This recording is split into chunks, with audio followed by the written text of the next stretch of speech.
अस्सलाम वालेकुम students, I am Jain Tabassum और आप लोग देख रहे हैं जैन एकेडमी चैनल। तो आज की इस वीडियो में हम लेकर आए हैं एम्फोटेरिक सब्सटेंसेस। मतलब ये है कि एम्फोटेरिक सब्सटेंसेस हमारे पास कौन से सब्सटेंसेस है। तो हम बात स्टार्ट करते हैं डिफिनीशन से। डिफिनीशन अगर आप लोग रीड करें तो इसमें ये बात लिखी हुई है कि ऐसा सब्सटेंस कि जो बिहेव करे या एक्ट करे as a base and acid. मतलब ये है कि कभी बिहेव करे एज ए एसिड और कभी बिहेव करे एज ए बेस। मतलब ये है कि ऐसा सब्सटेंस जो कभी बिहेव करे या एक्ट करे एसिड, कभी बेस, कभी एसिड, कभी बेस, कभी एसिड, कभी बेस। ठीक, लेकिन यहाँ पे एक सवाल उठता है कि एम्फोटेरिक सब्सटेंस कौन कौन से हैं। मतलब कौन सा ऐसा सब्सटेंस है जो एम्फोटेरिक हो, जो एज ए एसिड भी काम करे, एज ए बेस भी काम करे। तो यहाँ पे मैं एग्ज़ाम्पल देता हूँ। हमारे पास जो H2O है, H2O जो है बच्चों, ये हमारे पास क्या है, एम्फोटेरिक सब्सटेंस है। ये कभी बिहेव करता है एज ए एसिड, कभी बिहेव करता है एज ए बेस।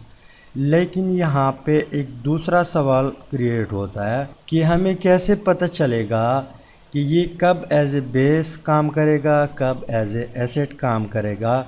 मान लो यहाँ पे हमें एक रिएक्शन दिया हुआ है, हमारे पास HCl है, रिएक्शन करता है वाटर के साथ, रिज़ल्ट में हमें मिला है chlorine ion plus hydronium ion. तो मान लो कि ये रिएक्शन आपको एग्ज़ाम में दिया हुआ है, आपको पहले से मालूम है कि H2O हमारे पास एम्फोटेरिक सब्सटेंस है।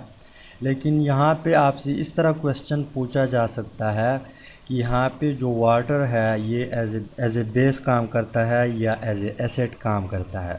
तो यहाँ पे आंसर आपके पास ये है। आप लोगों ने माइंड में ये बात रखनी है कि जो अदर सब्सटेंस है जो इसके साथ रिएक्शन करता है वो हमारे पास क्या है, स्ट्रॉन्ग एसिड है या स्ट्रॉन्ग बेस है। अगर यहाँ पे आपको पता है कि ये हमारे पास स्ट्रॉन्ग एसिड है तो आप इजीली बता सकते हैं कि ये हमारे पास इस रिएक्शन में एज ए बेस काम करता है। क्यों एज ए बेस काम करता है? अगर आप लोग इस रिएक्शन के ऊपर गौर कर ले तो इस रिएक्शन में HCl ने हाइड्रोजन जो है प्रोवाइड किया हुआ है और यहाँ पे H2O ने उसी हाइड्रोजन को एक्सेप्ट किया हुआ है। अगर यहाँ पे प्रोडक्ट के ऊपर आप लोग गौर करें, पहले यहाँ पे 2 हाइड्रोजन थे, अब 3 हाइड्रोजन है। पहले इसके साथ हाइड्रोजन लगा था, अब इसके साथ हाइड्रोजन नहीं है। तो इट मीन्स कि यहाँ पे HCl जो है इसने हाइड्रोजन प्रोवाइड किया हुआ है और इसने हाइड्रोजन को एक्सेप्ट किया हुआ है। तो यहाँ पे इस रिएक्शन में H2O जो है वो एज ए बेस काम करता है। क्या करता है? एज ए बेस काम करता है। मतलब ये है कि ये हमारे पास क्या है, बेस है। लेकिन पॉइंट यहाँ पे नोट करें कि इस रिएक्शन में ये एज ए बेस है। यहाँ पे एक दूसरा रिएक्शन मैं करवाता हूँ, उसमें ये एज ए एसिड काम करेगा। ठीक, लेकिन यहाँ पे एक दूसरा तीसरा क्वेश्चन क्रिएट होता है कि ये हमारे पास बेस तो है, लेकिन कौन सा बेस है? अर्हीनियस बेस है, लोरी ब्रांस्टेड बेस है, इसके अलावा लिविस बेस है।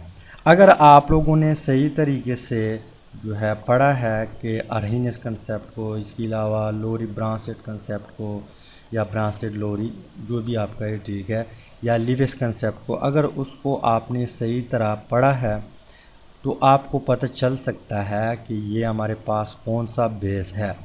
अब यहाँ पे मैं बताता हूँ कि ये हमारे पास ब्रांस्टेड बेस है। क्यों? क्योंकि ब्रांस्टेड कंसेप्ट जब हम डिस्कस कर रहे थे तो वहाँ पे हमने पढ़ा था कि ड्यूरिंग रिएक्शन, मतलब जब 2 सब्सटेंस आपस में रिएक्शन करता है उसमें जो हाइड्रोजन प्रोवाइड करता है वो क्या होगा, एसिड होगा। जो एक्सेप्ट करेगा वो बेस होगा। तो मैंने तीनों कंसेप्ट के ऊपर वीडियो बनाई हुई हैं, आप लोग उनको भी देख सकते हैं या किसी और की भी देख सकते हैं। सर्च करें अर्हीनियस या ब्रांस्टेड या लिविस, साथ जैन एकेडमी भी सर्च करें तो आपको मेरी वीडियो भी मिल जाएगी, या किसी और की भी आप लोग देख सकते हैं। हमारा मकसद सिर्फ ये है कि आप लोग सीख जाए। तो इस सवाल का जवाब हमारे पास ये है कि हमारे पास ब्रांस्टेड बेस है। ठीक, अब यहाँ पे मैं एक दूसरा एग्ज़ाम्पल दे रहा हूँ। हमारे पास अमोनिया है, रिएक्शन करता है किस चीज़ के साथ, वाटर के साथ, ठीक। रिज़ल्ट में आपको प्रोडक्ट मिलेगा NH4 प्लस OH नेगेटिव। अब यहाँ पे दूसरे क्वेश्चन के ऊपर हम दोबारा आते हैं कि हमें किस तरह पता चलेगा कि वाटर जो है एम्फोटेरिक तो है, लेकिन इस रिएक्शन में मान लो आपको ये रिएक्शन दिया हुआ है कि इसमें वाटर जो है एज ए बेस है या एज ए एसिड काम करता है। तो आपने दूसरा जो सब्सटेंस है जो इसके साथ रिएक्शन करता है उसको देखना है। तो यहाँ पे अमोनिया हमारे पास क्या है, एक स्ट्रांग बेस है और ये एक स्ट्रांग एसिड है। तो अगर ये एक स्ट्रांग बेस है तो ज़ाहिर सी बात है कि H2O हमारे पास क्या होगा, एज ए एसिड काम करेगा। क्यों, यहाँ पे अगर आप लोग गौर करें इस रिएक्शन में वाटर ने जो है हाइड्रोजन प्रोवाइड किया हुआ है। वाटर का स्ट्रक्चर अगर आप लोग देख ले तो इसका स्ट्रक्चर कुछ इस तरह है और ये वाला हाइड्रोजन जो है इसने H2O ने प्रोवाइड किया हुआ है अमोनिया को, ठीक। इसी वजह से यहाँ पे OH के ऊपर नेगेटिव चार्ज आया हुआ है और यहाँ पे अमोनिया जो है इसके ऊपर पॉजिटिव चार्ज आया हुआ है। अमोनिया के पास मतलब नाइट्रोजन के पास यहाँ पे लोन पेयर है, वो लोन पेयर दिया हुआ है हाइड्रोजन को, इसी वजह से एज ए होल इसके ऊपर पॉजिटिव चार्ज आया हुआ है।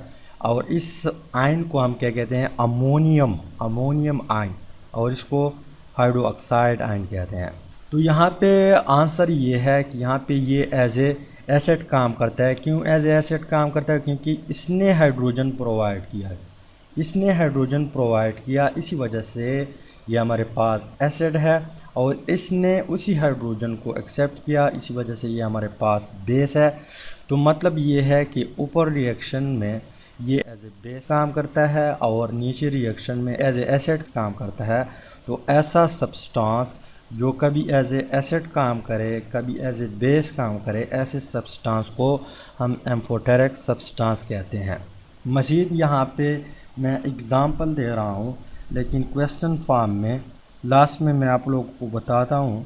क्वेश्चन कुछ इस तरह है कि which one of the following behave both as Bronsted acid and Bronsted base. मतलब ये है कि मैं यहाँ पे कुछ सब्सटेंस लिखता हूँ। हमारे पास H2O है, इसका तो ऑलरेडी आपको पता चल गया कि ये हमारे पास क्या है, एम्फोटेरिक सब्सटेंस है, लेकिन मैं इसमें भी डालता हूँ। H2O है हमारे पास, इसके अलावा HCO3 इसके ऊपर नेगेटिव चार्ज है, ये भी हमारे पास क्या है, एम्फोटेरिक सब्सटेंस है या नहीं है। इसके अलावा हमारे पास H2SO4 है, ये भी एम्फोटेरिक सब्सटेंस है या नहीं है। इसके अलावा यहाँ पे H3PO4 जो है ये भी है या नहीं है। इसके अलावा लास्ट वन हमारे पास HS, ये भी है या नहीं है। तो इसमें आप लोगों ने बताना है मुझे कि इसमें से कौन सा जो है एम्फोटेरिक सब्सटेंस है, कौन सा नहीं है। तो यहाँ पे आप लोग वीडियो पॉज करके इस पे गौर करें, इस पे सोच ले, फिर आप लोग बता लें। अब मैं बताता हूँ कि इनमें से ये एम्फोटेरिक सब्सटेंस नहीं है क्योंकि ये एक एसिड है और ये सिर्फ ओनली एज ए एसिड काम करेगा। ये भी हमारे पास एम्फोटेरिक सब्सटेंस नहीं है, ये एसिड है, स्ट्रॉन्ग एसिड है, तो ये ओनली एज ए एसिड काम करेगा। यहाँ पे हमारे पास जो HS है आयन है, ये भी HCO3 जो है ये भी, और H2O जो है ये भी, ये तीनों हमारे पास क्या है, एम्फोटेरिक सब्सटेंस है, ठीक। तो उम्मीद करता हूँ वीडियो की समझ आई होगी। अगर समझ आई है वीडियो को लाइक करें, शेयर करें और चैनल को ज़रूर सब्सक्राइब करें ताकि आप लोगों को हर आने वाली न्यू वीडियो की अपडेट जो है वो मिल सके। Finally thanks for watching.